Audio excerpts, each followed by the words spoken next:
I'm just playing devil's advocate. Smile! No, why did you pick me, man? I didn't do that. I knew I shouldn't have come. You're here listening to me now, right? If I broke into your home or apartment, okay? And suppose I decided to shave in the same mirror that you put your makeup on every morning, would I see your goals? Yeah. If I reach for a glass of water in your icebox where you may keep your bacon and eggs or whatever, would I see your goals? If I took off my jacket in the same closet that you take off your blouse or whatever, would I see your goals? If I got tired and slept in your bed on the same side that you sleep on and rolled out the same side you roll out every morning, what would be the first thing that I would see? Would I see your goals? So what thou seest, that thou beest. And that's all I had. When times got difficult, I leaned on my dreams. When people slammed the door in my face, I would just think about my dreams over and over and over and over again. When they cut my water off or take my car and tell me, hey, this won't work and that won't work, hell, I would go down to the bookstore. I went down to B. Dalton's bookstore in Atlanta, Georgia, and asked for my book years before it was finished. I had a bad day, somebody kicked me in my mouth, and I would do that routinely. Go down to B. Dalton's bookstore and ask for my book.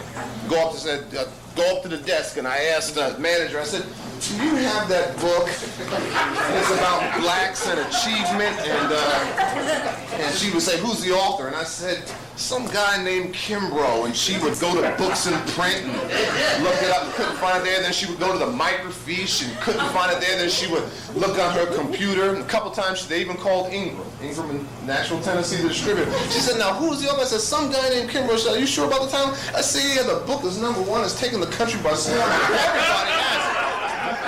You know what I'm saying? And I did that several times. 2-3 years before the book came out. And don't you know, when the book came out, I had a very, very, very successful book signing in that same bookstore. And it was a book, and the author's name is Kimbro, and it is a bestseller, and everybody has it. So I don't care what others say. It's what you say. The most important conversation you'll ever have is the one you have with yourself. I can't control what the rest of these guys are going to do. I can't control that. The only thing I can control is what goes on in here. And I can live my life in advance. That's all it is. All you are is a blank sheet of paper in the mind of the Creator. You come into this existence with 2 words. Our Creator gives us 2 words, I am, and leaves it up to you to fill in the blanks. Some folks say I am rich. Some folks say I'm healthy. Some folks say I'm prosperous. Some folks say, hey, I am wonderful, whatever. And then you got a whole contingent of other folks say, hey, I am downtrodden. I am down and out. I am poor. I'm impoverished.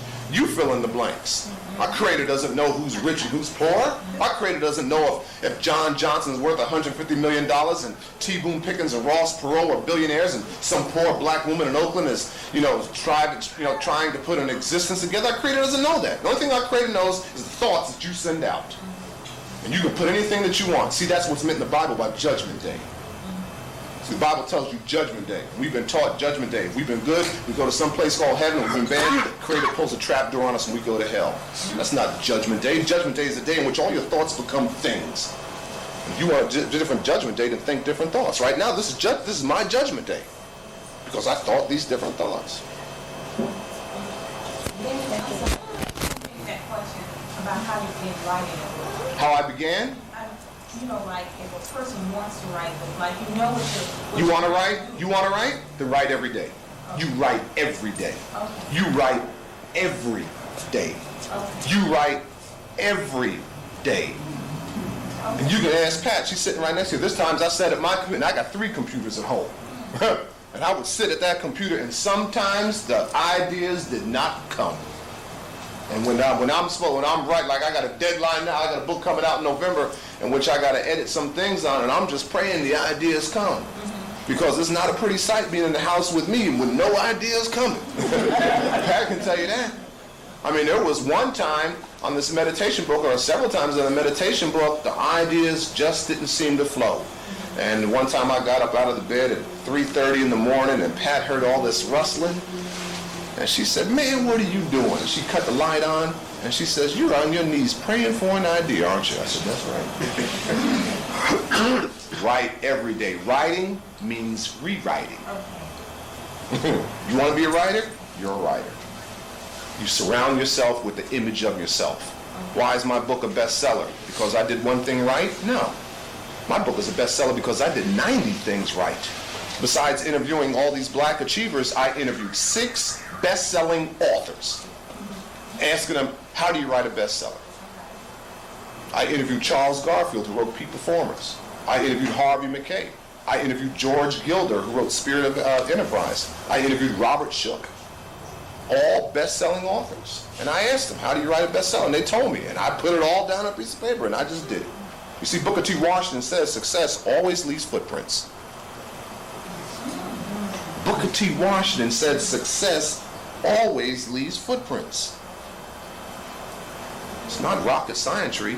You surround yourself with the image of yourself, and you never ever take advice from anybody who's not in life where you want to be. Would you? I was on a radio talk show, and I don't know what town it is, and the guy says, anybody have any questions for Dr. Kimbro? And this guy called up and said, yeah, I got a question for the doctor. I want to be a millionaire. And I said, that's easy. Take a millionaire to lunch. He said, well, why should I take a millionaire to lunch? He's a millionaire. He ought to take me to lunch. I said, no. See, you take the millionaire to lunch to find out what the millionaire knows. Millionaire doesn't even know what you know. He's already been broke. You need to find out what he knows. Any other questions? What are the steps that you have a goal, but you work and financially saying I have this goal and I'm trying to reach it, but it's, to you it feels like it's taking forever to reach that goal? Well, I don't know what it's going to take for you to reach your mission, but if you're not in life where you want to be, or you're not in life where you need to be, it's because of one thing and one thing only. Your goals are not clearly defined. That is it. That is it. There's black men and women that came from dire circumstances. I mean, when I heard some of these stories, see, I'm not telling anybody in this room that you got to become a Rhodes Scholar like Bonnie St. John in Los Angeles, and you have to do it on one leg. I'm not telling you to do that. I'm not telling anybody in this room they got to become a Booker T. Washington. How old was Booker T. Washington when he founded Tuskegee? 24. What were you doing at 24? And he went door to door. Booker T. Washington went door to door and raised $6 million. I'm not telling you to do that. You see what I'm saying? I'm not telling you you got to go through the nonsense that John Johnson went through to start Negro Digest that became Ebony. I mean, when I interviewed that guy and I went to S.B. Fuller's offices in Chicago, they told me that John Johnson Fuller was